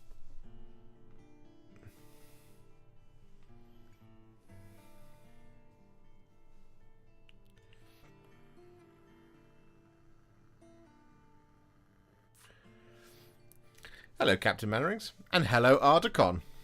Same things happens with the books. Feast for Crows and onwards are snooze fest, but still hopelessly waiting for Winds of Winter. It's just never going to happen, let's be honest. It's just not interested in finishing that series at all. And like, I get it. Like, why would you... Like, let's... like, imagine the Amazon TV show is about the end of Warhammer. Imagine the Amazon TV show for Warhammer 40,000 is about the end times. At a certain point, like, it's like, well, I've seen it now. You know? And the reaction to it was very strong. And like, for George, he should have just concentrated on it and got it done as quickly as he could, because he clearly knew where he wanted to go. But the reaction to it, if I was him, I would be in the situation of, if he changes anything about the ending, it's very difficult for him to claim, no, they're the ones that changed it. Because he told them what the ending was. You know? And I know it's a different way of getting there, but it's still, it's the essence of the ending is the problem, I think. But like, ending stuff is hard. I also don't like, I didn't like the ending of Game of Thrones, but ending stuff is really hard. I don't envy anybody who has to write a season finale to something that's as beloved as that. And like, it's very, very difficult to get the season finale right. And it doesn't always. And a lot of things do fail in the ending. And does that sour the rest of the show? I try not to let it, but sometimes it really can. Because it can just be like, oh yeah, no, everything was meaningless. By the way, all of the TV show that you've just watched, yeah, meaningless. Didn't mean anything. And that is a problem. You know? And so like, what am I thinking of? Like it's like I don't know if this is a hot take, but I don't think the ending of Breaking Bad is very good.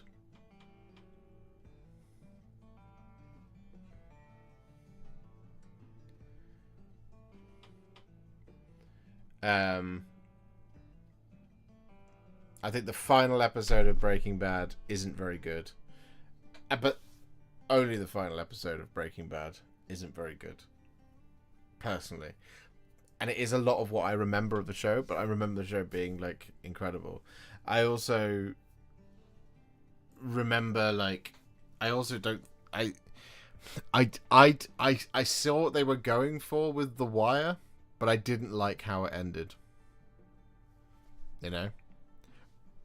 Because I didn't like how it ended because it was so open, but that's life. And that's just me. Like, that's my thing. Better Call Saul ended better. I've heard this. I've not watched Better Call Saul. Lost equals the largest waste of time ever. Yeah, yeah. I've also seen The Sopranos in there as well. Good evening, Chris. What other TV shows? What other TV shows can we debate till the cows come home? Didn't end very well. Or ended really well. Trying to think.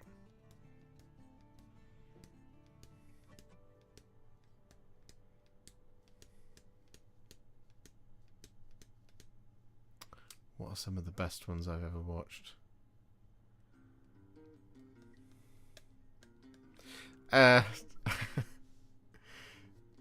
Ted Lasso. I didn't think the ending was great in Ted Lasso, and clearly they agreed because they're doing another series.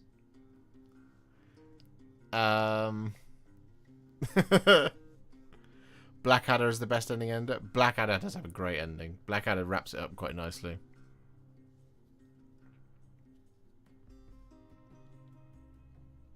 Walking Dead. Yeah, what?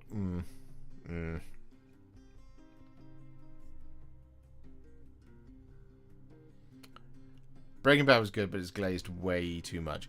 I think the thing with Breaking Bad is if you are super into TV, there are so many things about the way it's shot that you can. There's stuff like there are such a like almost.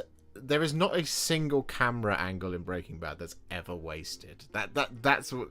That is when I watch it. Like it's not necessarily about about the TV show or the plot, or whatever, which I know is pretty important. But like when I'm watching it, I'm like, oh, that shot, this shot, the way he does that. It's stuff like when opening a drawer and the camera the camera's in the drawer looking up, and you look at it. It's all that kind of stuff. There's lots of artsy things that are going on in Breaking Bad that are just like, oh. Look at the way that shot. Oh, that angle. Oh, that stuff. All this kind of thing. That sort of thing is like. Do you know what I mean? It's like, oh, delicious. That kind of thing. Do you know? Oh, do you know what one of my favorite finales actually? My favorite finales because it just gave me everything that I wanted. And it's everything that I'd been crying out for the entire series to happen was Picard on Amazon. Oh. Spectacular. I know the series as a whole doesn't necessarily land very well throughout, but just the ending of it. The final episode of it was just, yeah. Yeah, this is exactly what I wanted from the show. I wanted this from this show for the entire time. I didn't get it, but I did get it in the final episode. And maybe that was enough. Maybe that was enough. Have you watched Pluribus? I have not. Battlestar Galactica ended well. True. There are some shows as well that end and then come back. Or they go past their runtime. Like, are there any Supernatural fans out there? Like, Supernatural's one of those. Supernatural ran for 16 seasons, but it was only supposed to be, 6. And then they sort of floundered for a bit, and then started again. And, they lost me... after they wrapped up the Leviathans. I can't remember what series that is. It's 8 or 9. But, the first chunk of Supernatural, whilst it's Monster of the Week stuff, it's should have ended after season 5. Yeah, that's exactly right. So that first chunk of that story where it clearly ends, and then they're like, no no, you're going to be doing this for a lot longer, boys. Get back up there. I'll give another example of a show that should never have been cancelled and will never get the appropriate ending. But if you watch it now knowing that it's not going to get the next part of it, the ending is bleak and beautiful, is a show called Final Space. If you haven't watched Final Space, I recommend it. It's a beautiful show, brilliant show, funny show, wonderful show. Ended before its time. And the ending, as it stands, unless it comes back, is pretty... It's gorgeous. But, yeah, unfortunate that it's not going to get... Oh, and on Netflix, there's a lot of Netflix shows. Glow as well. That never got the ending it deserved. That's a pretty bleak ending for Glow as well, because they never wrapped it up.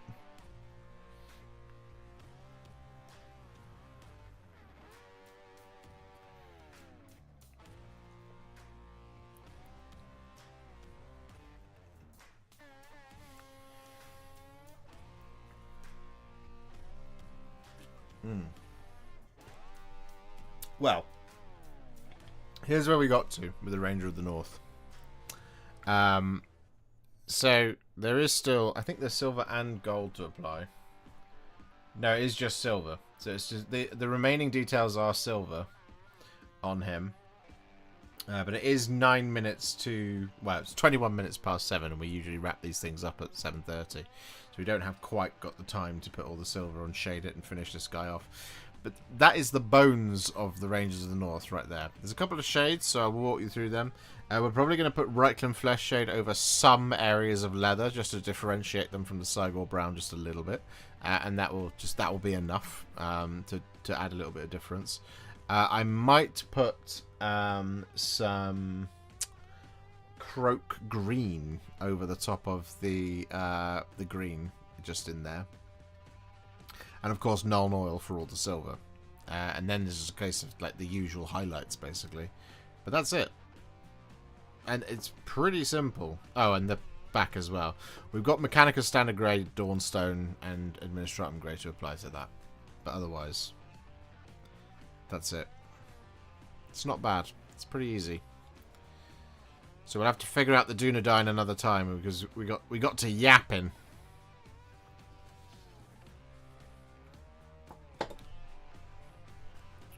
But eventually, those cloaks will look like that. So, you know.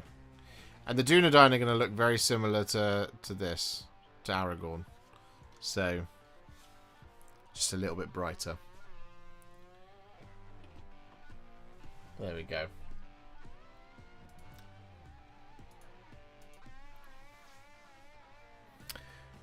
I'm currently rewatching Babylon 5, getting a dose of 90s comfort. Perfect. Waiting for the boys and the One Piece Season 2. Nice. I kind of liked the last two seasons of SG-1. Oh, Stargate. Yeah.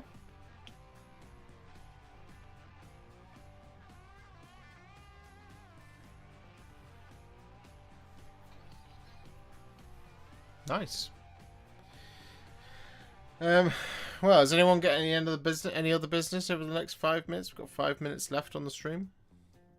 Well, 7 technically. Then I'm gonna go. Gonna go and do some dinner.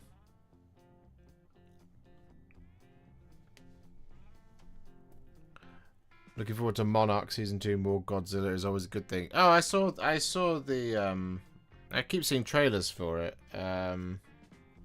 Is it Legacy of Monsters? Is that what it's called? It's on Apple TV, right?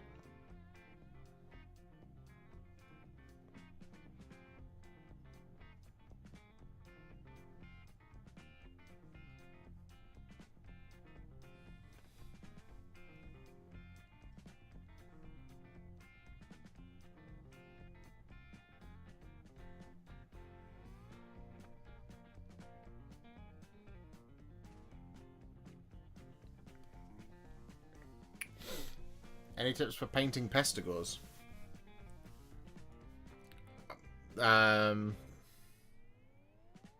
Which ones? Because there's an entire video. The scheme I was going to use for the new pestigores was basically going to be Bolg. I was going to make them hairless. Hairless and raw is what I was going to do. Darkwater. Oh, well, yeah, just the video. That's the...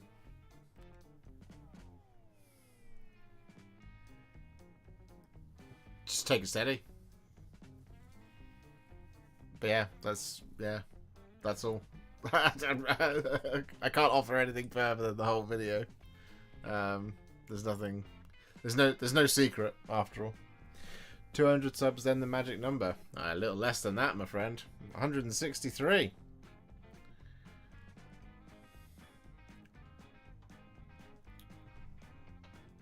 Kairos soon. I don't know about soon. I would say Kairos eventually. Same as Rotigus. Tips for painting the Jade Lancers. Same as the Jade Warriors.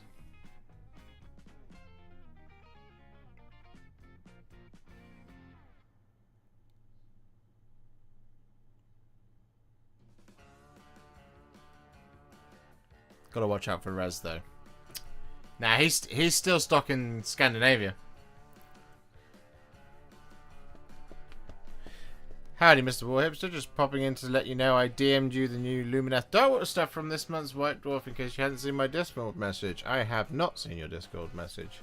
Where are you? Ooh! Lumineth Darkwater. That's exciting.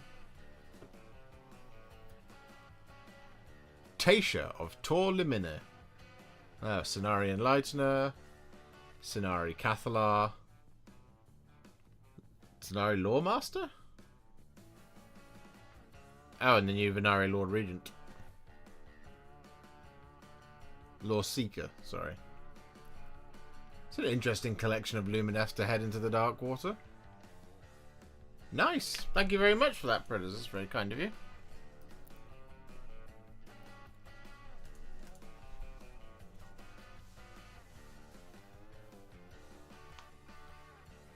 Yeah, as far as we know, as far as I know, Rez is doing a Liam Neeson with the local wolf population. How would you do the following? Glow effect, but the light sources are cracks, so the lightest part is the deepest part. I'm sure we've got videos on that. The best thing to do is to pick the colour that you... Oh, I didn't close that pane. The best thing to do is pick the colour that you want to go in there. Thin it right down, sort of with lots of this, or lots of water, so it's really runny. Just touch it in with a really small brush. It runs in to the recesses. Leave it to fully dry, and then just do the same thing again, but in like specific parts where you want to have a like brighter glow. Basically just using white or the brightest parts. So if you're using like blue as an example, you could do Lothern blue, thinned down with like 5 or 6 parts of water to make it really runny. Run it into those recesses just by touching it in, and then once it fully dries, just a bosh of blue horror where you want it, or white if you want.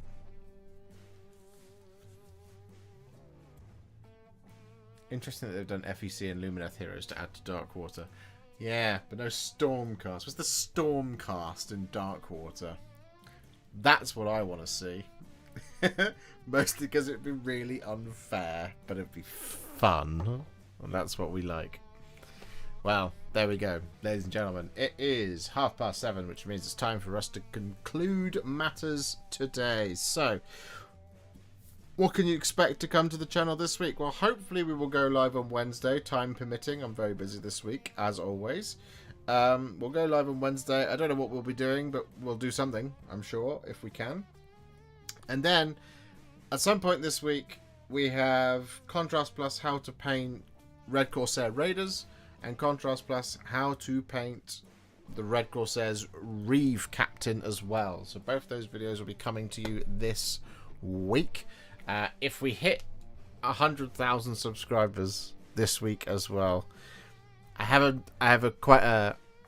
been writing it for the last couple of days, but I have quite a lot of big emotions to share in a video format. But I have filmed a video already to go with that, so I just need to record the voiceover, and even then I might just throw out any script and just freeball it. But yeah, so maybe that video will also appear this week. Who knows? But yeah, lots of content on the way for you this week, as always. So you'll have to wait and see. Tell your friends. We're 162 away. We've gained 7 since the stream started, because we were at 169 earlier, which is hilarious, of course. But massive thank you, of course. This stream goes to Jason Stemple for lots and lots of gifted memberships and super chats, and of course OX27 as well for the super chat as well. So huge thank you. Will we get to see teary eyes, Josh? You might. Depends if we get there this week, and if my eyes are working. I said at the top of the stream on Saturday my left eye wasn't working. It was seeing double all day and it was awful. So it might be a bit of that. There's always an outside chance that if we're close on Wednesday, it might happen whilst we're live. But that does rely on like 80 people. Well, it basically relies on about 110 people between now and before we go live. So we'll have to see. But maybe it'll happen. If not Wednesday, then Thursday. Or it'll happen whilst I'm asleep. So, because that does happen. It doesn't happen very much. But it does happen. I do sleep. Anyway, I'm going to run. I will see you later. Love you, chat. And I'll catch you on Wednesday if I'm live on Wednesday, or indeed if you're about. If not, enjoy the videos, and I'll see you very soon in the next one. Bye!